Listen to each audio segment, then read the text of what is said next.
The problem with intervention, of course, is that even by accident, you can escalate the situation and get into worse fights than you really had intended, where you really just intended to calm things down and you end up getting into kind of complicated fights. And that was no good. That wasn't consistent with the will of the Father, the Son, or the Holy Spirit. And so I prayed about that, and I prayed more to the Holy Spirit than to anyone because He was the God within me, and prayed for help. And eventually my temper did calm down, but not until after some real tough fights with teammates, especially.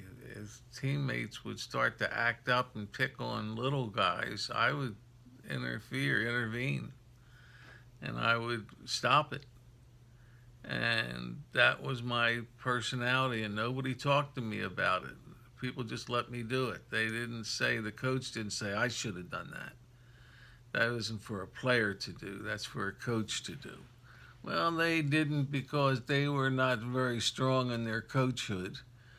They were trying to avoid conflict. They just wanted to coach. They wanted to do what they thought was coaching, which is different from what coaching is, which is the development of young men and teaching them when to fight and when not to fight and how to fight and how far to take things.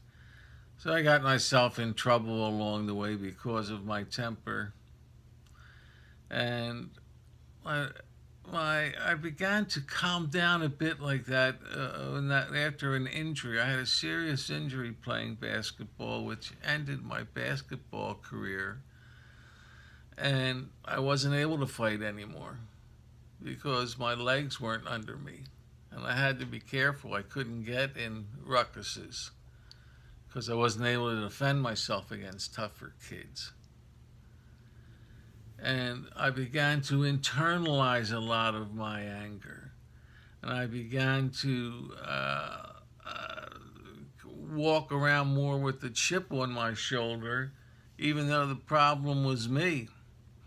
The problem was my inability to deal with the violent world in which I lived, and my inability to deal with the other things that were going on in my life. That has to do largely with my parents and their inability to deal with the stresses of life, and one of my brothers who resorted to alcohol to help them cope, but it made for a very difficult life for me, where I had no place to go, and I basically was living on my own from the time of maybe 17 on.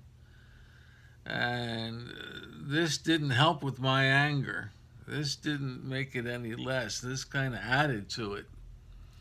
And so I went around with a chip on my shoulder for, maybe another 5 years until the time I got married.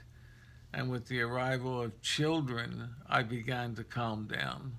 I began to see that there was a bigger purpose than my anger. And